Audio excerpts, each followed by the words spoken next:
had assumed rule over Israel, he fought against their enemies on every side: Moab, the Ammonites, Edom, the kings of Zoba, and the Philistines. Wherever he turned, he inflicted punishment on them.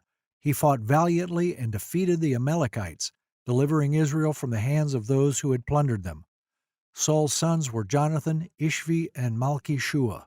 The name of his older daughter was Merab, and that of younger was Michal. His wife's name was Ahinoam, daughter of Ahimaaz. The name of the commander of Saul's army was Abner, son of Nair, and Nair was Saul's uncle. Saul's father Kish and Abner's father Nair were sons of Abiel. In the days of Saul there was bitter war with the Philistines, and whenever Saul saw a mighty or brave man, he took him into his service. When Saul asked the Lord if he should keep pursuing the Philistines, God did not respond. Saul pursued the problem, and the Urim and Thummim revealed that Jonathan was the source of the problem. Saul was ready to kill his son for disobeying his order, but the people rescued him because of the great victory he had won for Israel with God's help. During his reign, his strategy was to attack and defeat kingdoms that were a threat to Israel. This was the steady deterioration of Saul's leadership, even among his own men. However, it was going to crumble even more. Samuel said to Saul, "I am the one the Lord sent to anoint you king over his people Israel. So listen now to the message from the Lord. This is what the Lord Almighty says. I will punish the Amalekites for what they did to Israel when they waylaid them as they came up from Egypt. Now go, attack the Amalekites and totally destroy all that belongs to them. Do not spare them. Put to death men and women, children and infants, cattle and sheep, camels and donkeys." Whatever shred of credibility Saul's kingship had crumbled with the next major event in chapter 15. Samuel relayed God's instructions to attack the Amalekites and destroy them. If God's enemies were ranked on a scale of how deeply they had offended him, the Amalekites would be high on that list. God had seen what they did to his people as they were coming out of Egypt. Exodus chapter 17, verses 8 through 16. Then came Amalek and fought with Israel in Rephidim. And Moses said unto Joshua, "Choose us out men, and go out, fight with Amalek. Tomorrow I will stand on the top of the hill with the rod of God in mine hand." So Joshua did as Moses had said to him, and fought with Amalek. And Moses, Aaron, and Hur went up to the top of the hill. And it came to pass, when Moses held up his hand, that Israel prevailed, and when he let down his hand, Amalek prevailed. But Moses' hands were heavy, and they took a stone and put it under him, and he sat thereon. And Aaron and Hur stayed up his hands, the one on the one side and the other on the other side, and his hands were steady until the going down of the sun. And Joshua discomfited Amalek and his people with the edge of the sword. And the Lord said unto Moses, "Write this for a memorial in a book, and rehearse it in the ears of Joshua, for I will utterly put out the remembrance of Amalek from under heaven." And Moses built an altar, and called the name of it Jehovah Nissi. For he said, "Because the Lord hath sworn that the Lord will have war with Amalek from generation to generation." At the time, God promised to blot out the memory of Amalek under heaven. As a result, their time of judgment was here. God assigned Saul to completely destroy the Amalekites, including their animals. So Saul summoned the men and mustered them at Telaim, 200,000 foot soldiers and 10,000 from Judah. Saul went to the city of Amalek and set an ambush in the ravine. Then he said to the Kenites, "Go away, leave the Amalekites, so that I do not destroy you along with them. For you showed kindness to all the Israelites when they came up out of Egypt." So the Kenites moved away from the Amalekites. Then Saul attacked the Amalekites all the way from Havilah to Shur, near the eastern border of Egypt. He took Agag, king of the Amalekites, alive, and all his people he totally destroyed with the sword. But Saul and the army spared Agag and the best of the sheep and cattle, the fat calves and lambs, everything that was good. These they were unwilling to destroy completely, but everything that was despised and weak they totally destroyed. Saul gave the Kenites, a nomadic people living near the Amalekites, a chance to escape because they had been kind to the Israelites during the Exodus. They were also the people of Moses' father-in-law, Jethro. See Judges chapter 1, verse 16. The descendants of Moses' father-in-law, the Kenite, went up from the city of palms with the people of Judah to live among the inhabitants of the desert of Judah in the Negev near Arad. Saul launched the attack, possibly with the intention of following God's instructions as delivered through Samuel. But as the battle raged on and the Israelites gained the upper hand, Saul appears to have lost his cool. He slayed the Amalekites but spared King Agag and the best of the animals. These were confiscated as spoils of war. Despite the Lord's explicit command, Saul and his troops refused to destroy what God had said to destroy.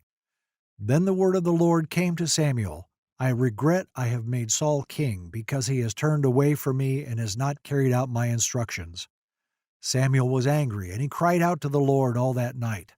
It's heartbreaking but not surprising to read God's words to Samuel about Saul's actions. I regret that I made Saul king. Clearly, God is omniscient and foresaw the outcome of his reign. Nonetheless, he was deeply hurt by Saul's rebellion against him. Samuel was also affected. He became enraged and prayed to the Lord all night. Nobody ever sins in a vacuum. Our disobedience affects both God and the people in our lives. Early in the morning, Samuel got up and went to meet Saul, but he was told, Saul has gone to Carmel. There he has set up a monument in his own honor and has turned and gone on down to Gilgal. When Samuel reached him, Saul said, The Lord bless you. I have carried out the Lord's instructions. When Samuel confronted Saul, he was told that the king had gone to Carmel to build a monument to himself. When Samuel caught up with Saul at Gilgal, he had his story ready and even had the audacity to begin with his testimony of obedience. I have carried out the Lord's instructions. But Samuel said, What then is this bleating of sheep in my ears? What is this lowing of cattle that I hear? Saul answered, The soldiers brought them from the Amalekites. They spared the best of the sheep and cattle to sacrifice to the Lord your God, but we totally destroyed the rest. Samuel quickly jolted Saul out of his world of self-justification. With Samuel's simple inquiry about the noises made by the Amalekites' animals, which were supposed to be dead, Saul realized he was in big trouble. But, true to form, he had an excuse ready. The best of the animals were saved to make a sacrifice to the Lord your God. In other words, I slightly modified God's command so that I could worship him, he said. But defying God is not a way to honor him. It is impossible to glorify God by opposing his kingdom agenda. Enough, Samuel said to Saul. Let me tell you what the Lord said to me last night. Tell me, Saul replied. Samuel said, Although you were once small in your own eyes, did you not become the head of the tribes of Israel? The Lord anointed you king over Israel, and he sent you on a mission, saying, Go and completely destroy those wicked people, the Amalekites. Wage war against them until you have wiped them out. Why did you not obey the Lord? Why did you pounce on the plunder and do evil in the eyes of the Lord? But I did obey the Lord, Saul said. I went on the mission the Lord assigned me. I completely destroyed the Amalekites and brought back Agag their king. The soldiers took sheep and cattle from the plunder, the best of what was devoted to God, in order to sacrifice them to the Lord your God at Gilgal. Samuel was uninterested in Saul's excuses. He then informed Saul of God's thoughts on his actions. He had disobeyed the Lord and done what was evil in the eyes of the Lord. In response to this rebuke, Saul protested his innocence once more, saying, But I did obey the Lord. He even implied that Samuel and God should be pleased with the sacrifice of the animals. But Samuel replied, Does the Lord delight in burnt offerings and sacrifices as much in obeying the Lord? To obey is better than sacrifice, and to heed is better than the fat of rams. For rebellion is like the sin of divination, and arrogance like the evil of idolatry. Because you have rejected the word of the Lord, he has rejected you as king. Then Saul said to Samuel, I have sinned. I violated the Lord's command and your instructions. I was afraid of the men, and so I gave in to them.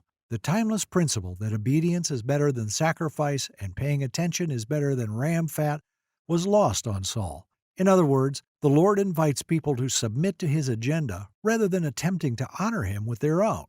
Saul's throne was lost when he failed Obedience 101. As a result, Saul revised his justification for his actions. He admitted to having sinned, but blamed it on the people. Unfortunately, Saul was more afraid of humans than he was of God. Now I beg you, forgive my sin and come back with me so that I may worship the Lord. But Samuel said to him, I will not go back with you. You have rejected the word of the Lord, and the Lord has rejected you as king over Israel. As Samuel turned to leave, Saul caught hold of the hem of his robe, and it tore. Samuel said to him, The Lord has torn the kingdom of Israel from you today, and has given it to one of your neighbors, to one better than you. He who is the glory of Israel does not lie or change his mind. for he is not a human being that he should change his mind. Saul begged Samuel to return with him to the people to demonstrate that he had not lost Samuel's support. The fact that Saul grabbed and tore Samuel's robe demonstrated a desperate man grasping for a sliver of hope, but even this became a prophetic sign against him. Saul replied, "I have sinned, but please honor me before the elders of my people and before Israel. Come back with me so that I may worship the Lord your God." So Samuel went back with Saul, and Saul worshipped the Lord. Then Samuel said, "Bring me Agag, king of the Amalekites." Agag came to him in chains, and he thought, "Surely the bitterness of death is past." But Samuel said, "As your sword has made women childless, so will your mother be childless among women." And Samuel put Agag to death before the Lord at Gilgal. Then Samuel left for Ramah, but Saul went up to his home in Gibeah of Saul. Until the day Samuel died, he did not go to see Saul again, though Samuel mourned for him. And the Lord regretted that he had made Saul king over Israel. When Saul begged Samuel to honor him in front of the elders, Samuel eventually agreed. Even though Saul would rule for many more years, God's decree remained unchanged. The greater purpose of Samuel's return with Saul was to complete the task that this failed king was supposed to have completed. He summoned King Agag and personally executed him. Saul serves as a stark reminder to us that we must obey the one we fear. He feared the people, loved his reputation. It is right if we see God as great and ourselves as small. This, in fact, liberates us from fear. But it's disastrous if man's approval is all that matters to us, because it always leads to disobeying God. When we fail in this area, and we all do at some point, God calls us to repentance rather than remorse.